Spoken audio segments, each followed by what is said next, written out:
In business today, three things to know. First, Turkey turmoil. A political crisis in the country is causing economic fallout throughout Europe and a spike in the euro. Then, China recall. General Motors pulls 1.5 million cars off the road in China over serious safety concerns. And in the corner office, the founder of a business networking app who once worked for Bill Gates joins us to preview what will be hot in technology next year. Arise Exchange for this Friday starts now.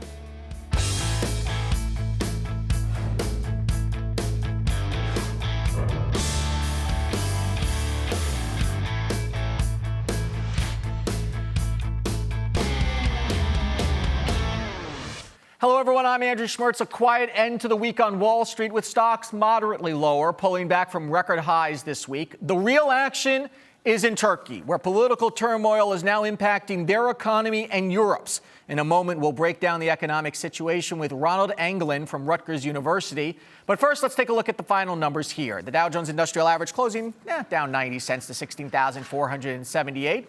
The S&P 500 off 62 cents to 1841. And the Nasdaq down 0.25% to 4156. Taking a look at our top stocks. Twitter shares taking a dive today, down 13%. Look at that after analysts downgraded the stock from neutral to underperform, which is the equivalent of sell, saying the stock has gone too far, too fast. Twitter closing at 63.75. Target confirming today that hackers who stole data for up to 40 million credit and debit cards used in Target stores removed encrypted data containing personal identification numbers.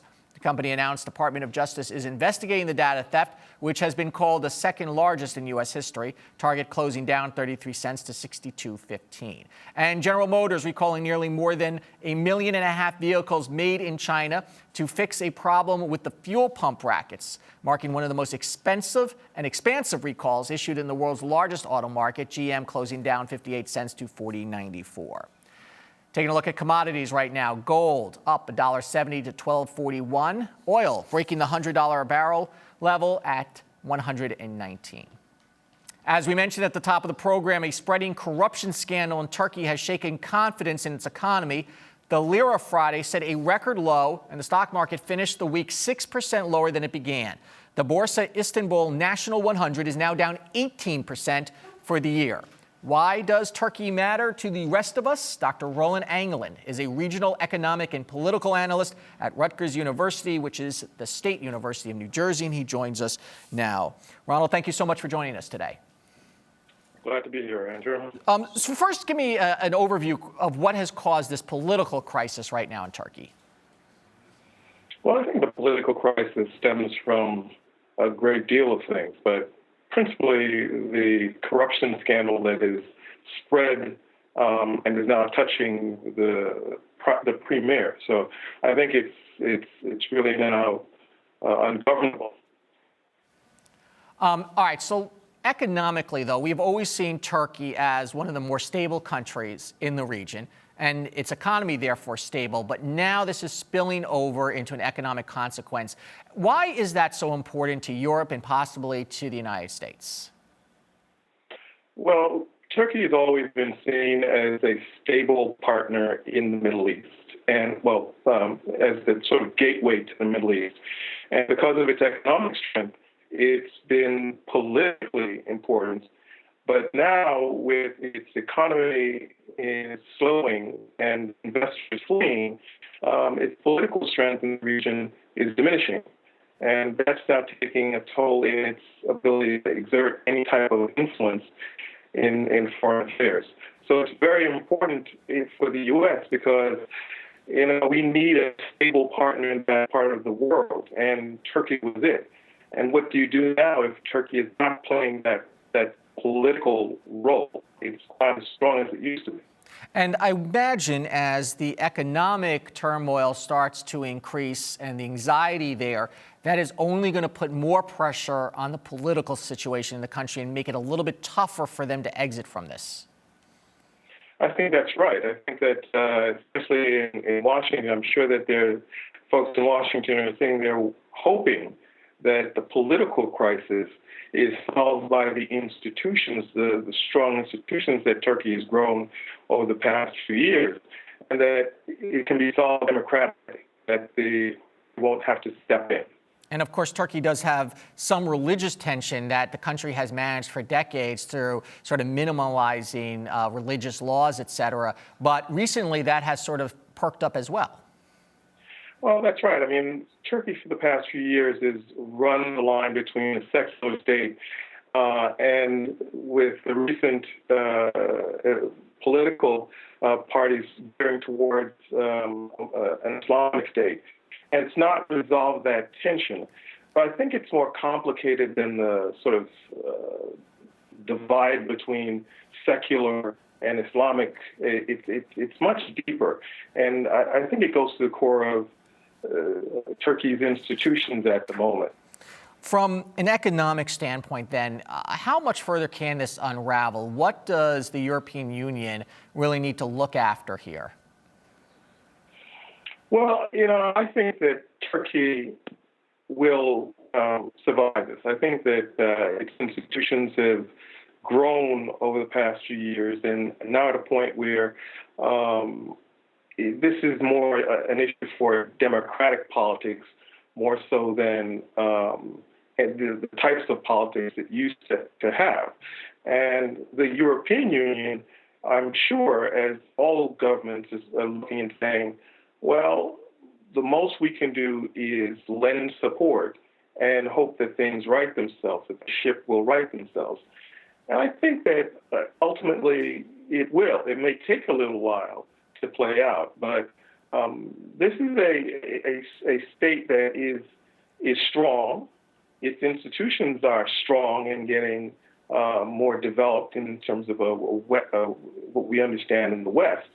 So I don't think that this is a state that's going to disintegrate and become a sort of failed state. Okay, Dr. Roland Engelin from Rutgers University, appreciate your help today.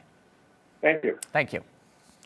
General Motors and its Chinese partner are recalling some 1.5 million cars in China. This is one of the largest recalls ever and impacts the world's largest auto market at the worst possible time as GM's presence in Asia grows. The car coach, Lauren Fix, is back on a Rise Xchange to update us on the situation.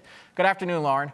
Good afternoon. So, yes, this is exciting. This is interesting news. It is. Tell us exactly what is going on here. Well, the fuel pump bracket on some Buick and GM cars that are being sold in China, it's about 1.5 million vehicles, has had a problem. And I guess as it wears out over time, because these vehicles are from 2006 to 2011, have potentially caused a fire. So GM has decided to be proactive and have a recall, which is actually quite smart because this is a huge marketplace. And the worst thing you could possibly do is ignore the Chinese marketplace and figure, well, they're older cars. That would definitely come back to haunt them, not just in stock values, but also in potential sales in the Chinese marketplace. How aggressive, by the way, is the Chinese government when it comes to product safety on this issue? This is being initiated by General Motors, isn't it? Yes, I think they don't want to find out how aggressive China can be.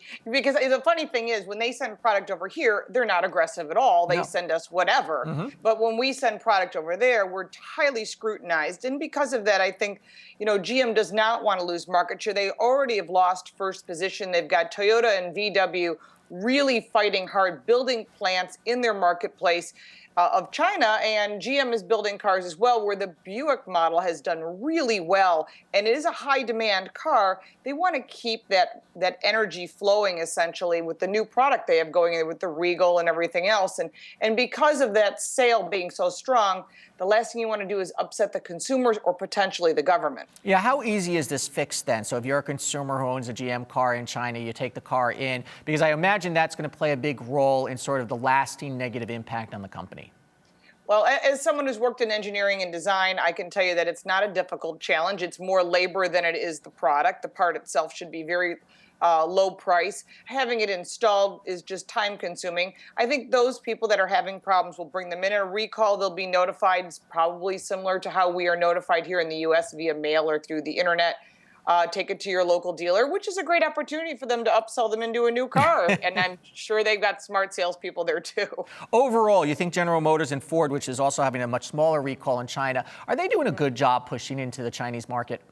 Absolutely. I think that Buick has really done a phenomenal job. That's true. And because it's helped strengthen the brand here in the US as well. And you're seeing great product. The funny thing is, the one product that they have that people as consumers in the US don't look at the Buick lineup as necessarily being a youth product. But when you look at the Enclave, which is their SUV, it sells across all market segments. And it's done really well. Yeah, no, that's really interesting because when I think of Buick, I didn't even know they were still making cars to some extent. But with the improvement overseas, because the Chinese love the Buick, as you mentioned, that's got to have a halo effect here to some extent. It absolutely does. Now, they're becoming the #1 marketplace for selling cars, and everyone's aware of that. And so every single brand is selling there. But it's also important for each of these brands to be selling in the U.S. because those two marketplaces, if you can capture them, such as VW Group has done and Toyota has done, you see that their overall impression across the world improves. So you've seen the VW Group, which includes Audi, VW, and in Europe it's Skoda and Seat, and of course Lamborghini and Bentley and other brands, has really helped the brand. And by the way, Porsche is now under the VW Group window as well. That's right. All right, Lauren, appreciate it as always. Have a nice weekend. Thank you, too. And coming up, a real estate executive who says the housing market's foundation for a recovery is shaky. You're watching Arise Exchange.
And welcome back to Arise Exchange. Time now for our business ticker.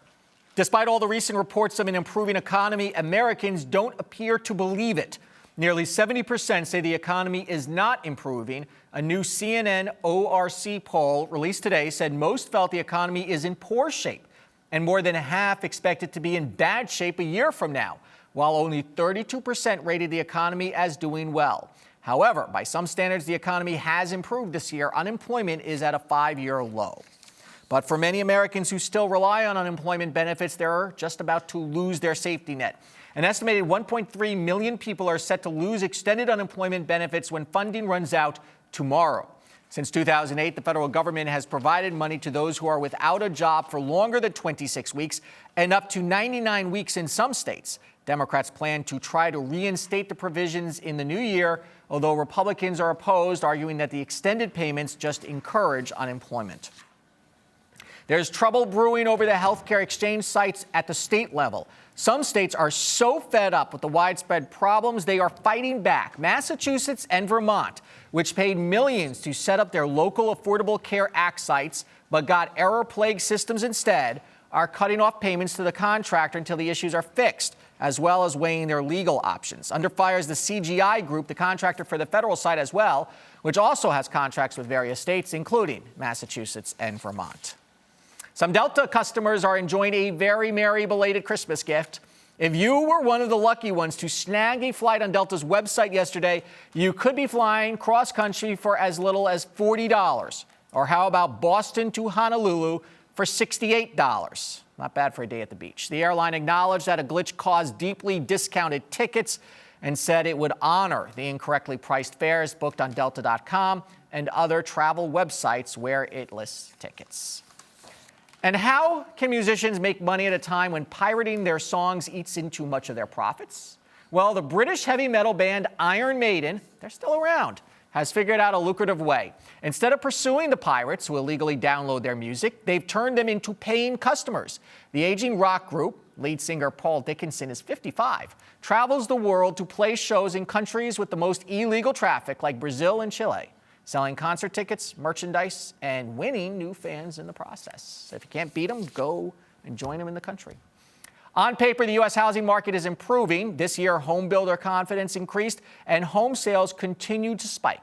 But our next guest says, don't get your hopes up too high. More and more people will be renting next year because their faith in the housing market hasn't been restored. Here with what we can expect for housing in 2014 is Anthony Lally, CEO of Rapid Realty Franchise. Anthony, welcome to Arise Exchange. Thank you for having me. You know, we just talked about a poll out there that says most Americans don't believe the economy is improving. That has got to play a factor into the housing market next year. Absolutely. People are hesitant. They're not buying homes anymore. They're choosing rentals as an option. And when rentals improve, that typically is a sign that the ownership buying housing is soft. Well, it is. I mean, it's an artificial market right now. You have private equity, sophisticated investors buying up properties for the specific purpose of renting. Yeah, Robert Shiller, who is the big housing guru, if you want, and the Case-Shiller Index, has said that we are in an abnormal housing economy. Do you believe it? It is abnormal, but they're still appreciating in value to the tune of 11 to 13% in some places. But is that abnormal because we have artificially low interest rates? It is abnormal. Yes, it is. What,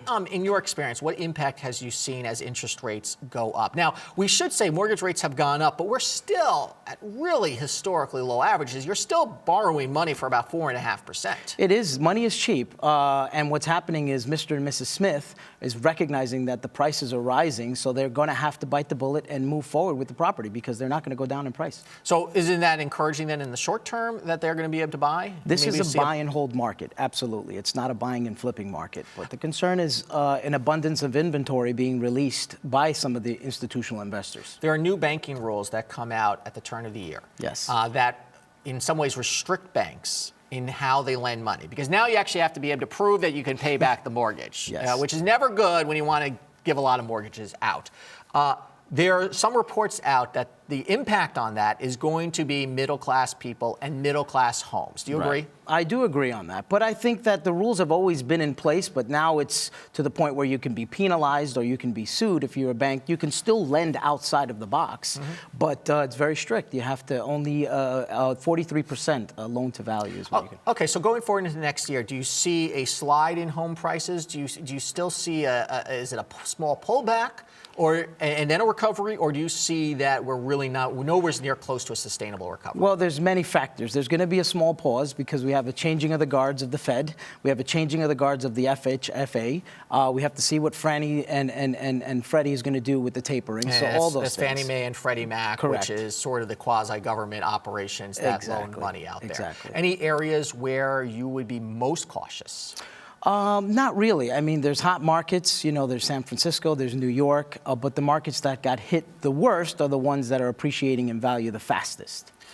That's interesting. And then, so that might be the ones to watch out for, as rapid appreciation? Yes. Where would you be buying? I would be buying in Phoenix, some areas of Florida, some places in Texas. That's interesting you mentioned Florida. Florida has never really been a hot housing market. No, but it's really overseas investors, foreign investors parking their money. They find it obviously to be safer. That is a concern for many, that a lot of this housing, substance, improving housing prices is the result of foreign investment dollars coming in, not Mr. and Mrs. Smith buying a home. Well, you have to pick your poison. You know, better a Munster than an Unster, as they say. It's keeping the economy moving, and at this point, it'll eventually stabilize itself because obviously there's less and less foreclosures because of the tight regulations. Okay, Anthony Lally, CEO of Rapid Realty Franchise. Thank you. Thank you. Have a good weekend. Appreciate it.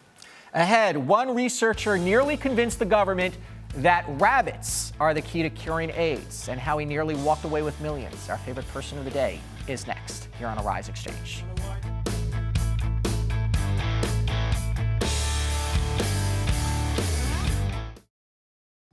Because we live in a global, interconnected world, business news no longer stops when the markets close on Wall Street. And what we've discovered over the past few years of the financial crisis is that events and news that happen even in the smallest countries impact the United States and the world at large. As we bring together experts and analysts and thought leaders and CEOs and companies across many industries to not only provide the macroeconomic view, but news everyday people can use.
Pull up to the bar. It's time for liquid lunch, things that make us want to drink. Let's face it, Florida is kind of a strange place this year. Maybe it's all that vitamin C in the oranges and the vitamin D in the sun that affects people's thinking. Here's the story. If you happen to have been caught speeding in Melbourne, Florida this holiday season, you'll get a ticket, all right, a lottery ticket. In an effort to spread holiday cheer, the Melbourne police decided to hand out lottery tickets to speeders and others who broke traffic laws. The tickets were actually bought by officers themselves. The police, they got a lot of strange looks from motorists. Either drivers got the message of goodwill or a message of drive fast and gamble with more than your life. We don't know if any of them won. And that brings us to our favorite person of the day, when we pick one person who grabbed our attention and not for the right reasons. Today, that person is former Iowa State University biologist who claimed that rabbits could cure AIDS. Also, he could receive millions of dollars in federal grant money. An investigation by the school and the U.S. Department of Health and Human Services found that Dr. Dong-Yu Han apparently faked key tests when he claimed that rabbit blood neutralized the AIDS virus. He allegedly did this by mixing human blood with the rabbit blood. Human blood will, of course, create natural antibodies to the virus. Han's research was bankrolled in part from $19 million in grants from the government. The penalty for ripping off taxpayers of millions of dollars? Han was fired and has been banned from seeking federal grants for all of 3 years. As the website Gawker put it, we can now expect big things from him in 2017. So for almost convincing the world that rabbits can cure AIDS, Dr. Han is our favorite person of the day. Coming up next, what to expect of the tech world in 2014. We visit the corner office and speak with one CEO of a business networking app. You're watching Arise Exchange for this Friday.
Recent reports and statistical data indicates that the economy is firming up, hiring is on the upswing, and consumers are more inclined to spend. And technology is one area where spending has been on the rise for quite some time. Global consumer spending on digital media content, technology, and products are expected to reach $1.4 trillion by 2017. Tamara Combs is the CEO of Can We. She joins us now to talk about her new startup and why the technology sector won't be slowing down anytime soon. Tamara, thank you for joining us here on Arise Exchange. Let me talk to you first about your startup. This is a business networking site for people. There's a lot of competition out there. Explain to me how it's a little bit different than, let's say, LinkedIn. Sure. We actually take advantage of LinkedIn technology, and our application sits on top of LinkedIn. Oh. But we take advantage of your geolocation to help you find other professionals who are near you who you might be interested in meeting. Yeah, one of the things that the problem with LinkedIn, I think, is it sort of has this shotgun approach where you can just automatically go out there and grab anybody you want, not necessarily people who are actually connected to you in a business sense. Right.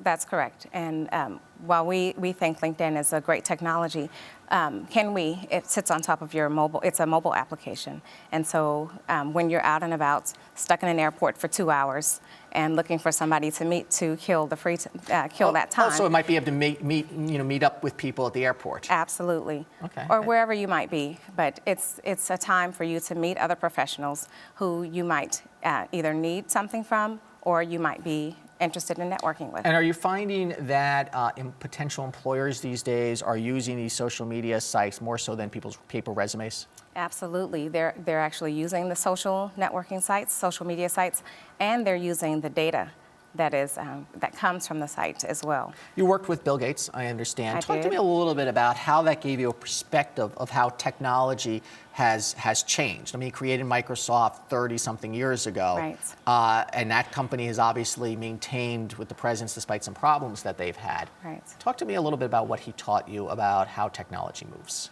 Well, one thing that he taught us is that technology needs to impact people's lives. And so I am a firm believer that if I'm building something, that it should impact someone's life for the positive. Microsoft obviously has, I always say I grew up at Microsoft, so I've enjoyed working there. It also taught me to think big and to imagine things that are impossible and make them possible. And that's how technology changes the world, because all of the visionaries out there sort of think where people cannot get to, most people cannot get to on their own. So looking at the 2014 landscape, where do we see some breakthroughs in technology? I think we're going to see a convergence of science, technology, and humanity. I've been seeing this trend for some time, and the fact that we have quantum computing now, mobile technology. Explain what quantum computing is. It's like taking advantage of life sciences and things that are available in the earth, connected with science and technology. That is quantum computing. It's usually technology or computing is zeros and ones.